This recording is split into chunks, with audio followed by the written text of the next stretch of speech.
It's only about it being left unsecured overnight. So sometimes, you'll see those differences and it causes confusion. One thing that I see sometimes that I'm still totally perplexed on is why people think business cards and takeout menus are customer sensitive information. Totally weird for me, but just putting that out there to clarify that business cards, takeout menus, they are not a violation. Demo phones with call logs, text messages, photos, web browsing, anything like that that is not inappropriate, sensitive, anything like that, that's totally fine if it's on there. The only time you will lose points is if it is from a previous day, and you actually will lose points only on the standard audit, not on the ops ready. On the ops ready, we are solely checking the demo devices for, sensitive information, inappropriate information, those type of things. The SIM card tray with that thin little piece of plastic that's between the holder and the SIM, or any unused SIMs, those are not a violation. Not quite sure why folks think that little piece of white plastic is a violation, but I've seen that come through. Warranty exchange shipping labels in the trash, not a violation.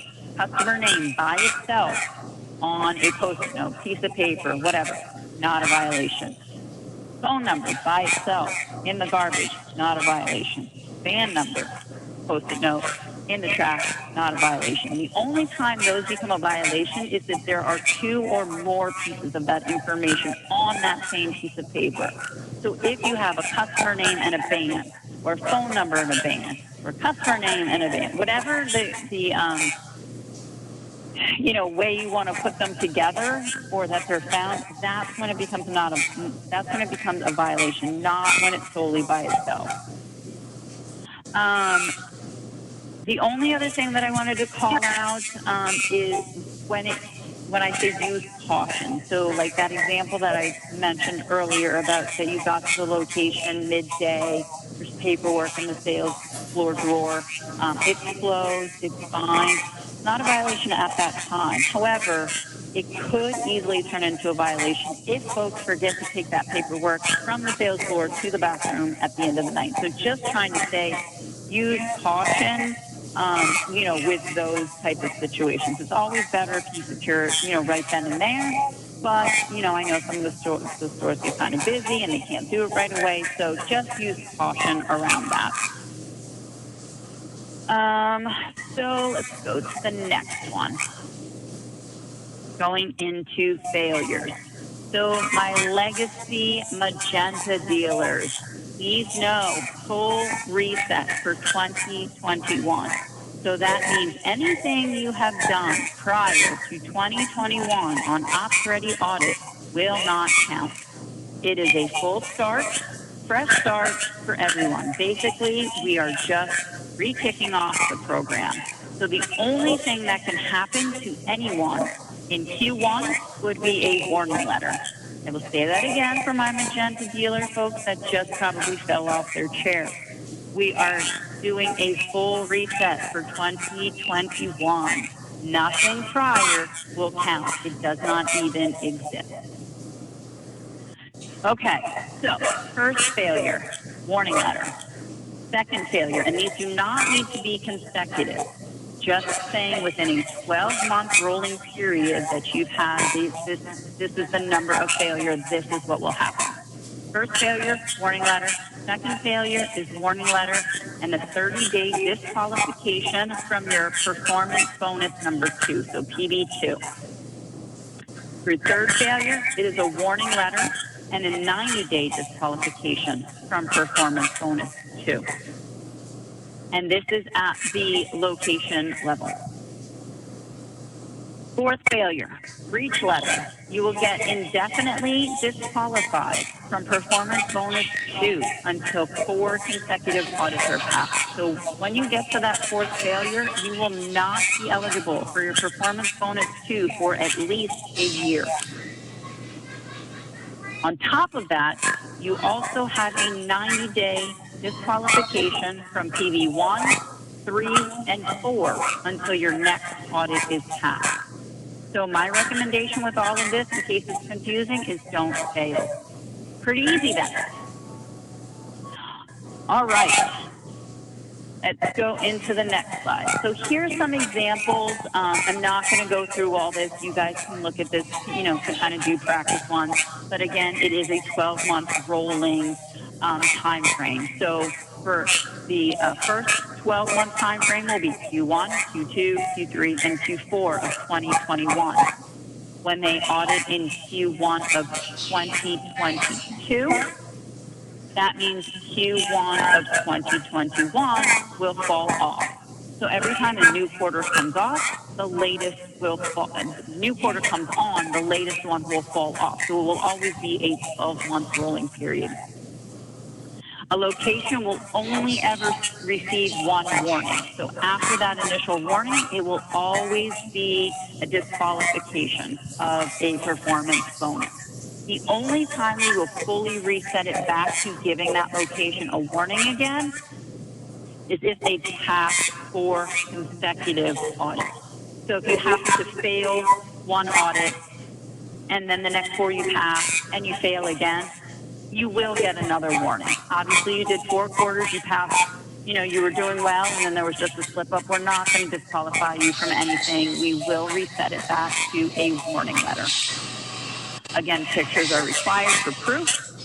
And just another thing to make sure that you guys know is the disqualification impact will take place the first month after the quarter where the audit was completed. So just to put some context into that, obviously I mentioned anybody who fails in Q1 will just get a warning letter. So say that's your first failure. So in Q2, you happen to fail again. So that will be your second failure, which would be a 30-day disqualification from your PB2. Regardless if you are audited in April, May, or June, you will not be affected until July paid August. It is always that first month after the quarter you were audited. So if you fail in April, it will be July paid August. If you fail in May, it will be July paid August. If you fail in June, it will be July paid August. So it's always the month after the quarter is finished. There are instances where you have a question on how something was scored. We do not mind reviewing these. However, there is a time frame for that. So if there is a question, it must be requested to be reviewed within 2 days of the audit being completed. The first person that needs to go to is the person that completed the audit. Not all of us are perfect. We do make mistakes from time to time, so it's good to give the person who submitted the audit the chance to explain why something was scored the way it was. And I would do that via email so that obviously you can see the paper trail of the date of when the audit review was requested and take it from there. So just please make sure if there's any questions that you reach out to the person that completed the audit first. After that, if you still want another review, then you can email brand compliance and we will take a look at that. Peel those garlics and save them for later with this hack. All right. Next one, we saw the timeline in the beginning. I just wanted to put it in here just in case something popped in your head along the way that you weren't sure. Just to remind everybody of it, September is going to be the kickoff calls. You guys are the last ones that I have this week. Q4, all your locations will be audited. Scores will not count. Q1, back to normal. All scores will count. All locations will be done, but just know that it's a full reset. So the only thing that can happen to anyone in Q1 is a warning letter. Any audits prior to 2021 no longer exist. Prepare the meat and then cook. All right, next slide. Thank you so much. So here are some trainings that might be beneficial to your team in case, they want to refamiliarize themselves with things. Ops Ready Audit, and there's where they're available. So obviously the Legacy T-Mobile folks, it's available in Cornerstone, Legacy Sprint dealers, they are available in Star, and those are the names. Customer information is launching in September, the Risky Business one. So you can look for that coming soon. I'm hoping it's launched by the 28th. Standard audit There is a retail audit training that is available in Cornerstone and Star, but there's also a Roxy audit training that is happening October 1st and October 2nd. It is open to everyone. Even store managers, anyone can attend. Just please know that it is not tailored to any brand specifically or any channel specifically. So some of the things, especially for you, for the Legacy Sprint folks, some things may not apply to you yet. Just know this is overall them talking about the program. They will do some question deep dive from the Magenta side, but it still would be good for some folks to join just to get an idea of what the program is, what they inspect for, how it works, that type of stuff. One thing that I do want to call out is it is now 2 days. So October 1st and October 2nd. It will always be 2 days going forward. It's not the same content on both days. The standard audit has 4 sections. So what they are doing is they are breaking down 2 sections per day.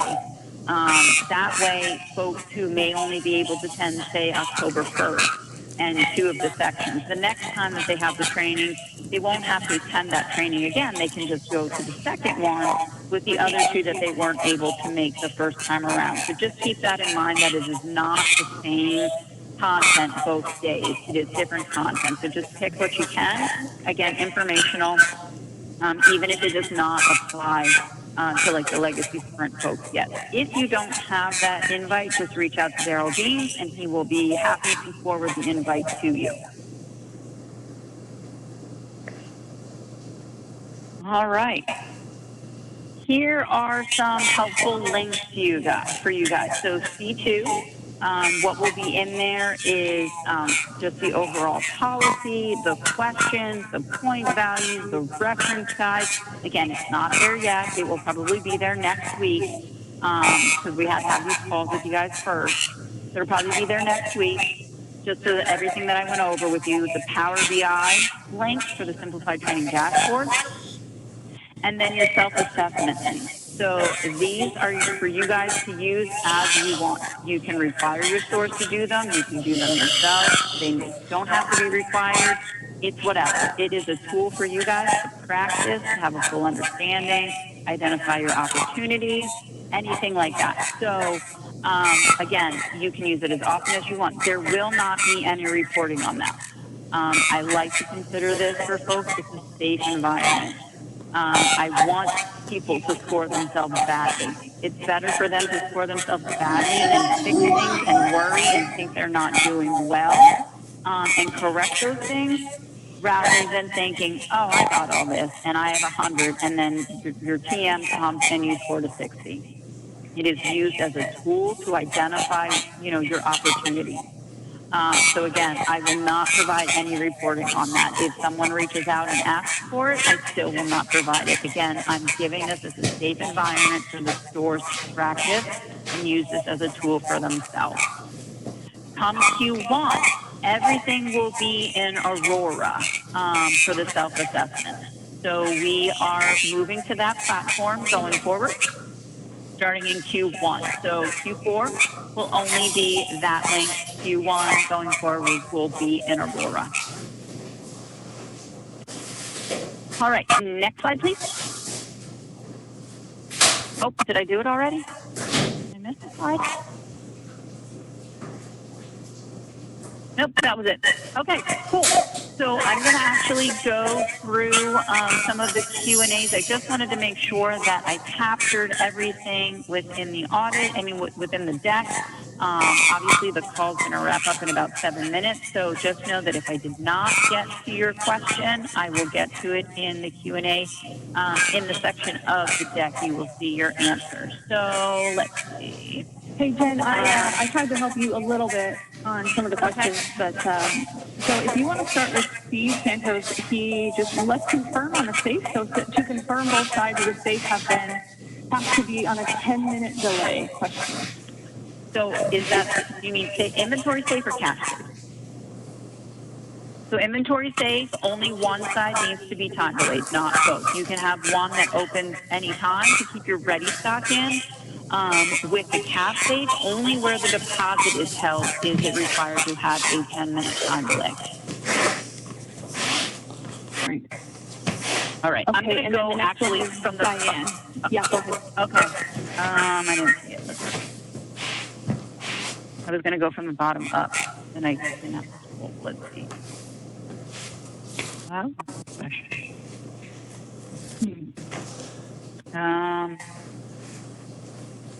Where is it? Yeah, do you know if the store isn't printing sprint stack paperwork, if they will lose points for all day, for the day for audit because they don't have it for legacy? Well, for Sprint Stack, it actually is supposed to be either TellerMate, Taskmaster, or the manual count form. Only on the Magenta stack is it required to be the open and close paperwork. And again, open and close paperwork only. And the good thing about the quick open close paperwork is that you can go back in and reprint it from a previous day. That was always a problem before, trying to get the open and close till reports, that if you missed that window,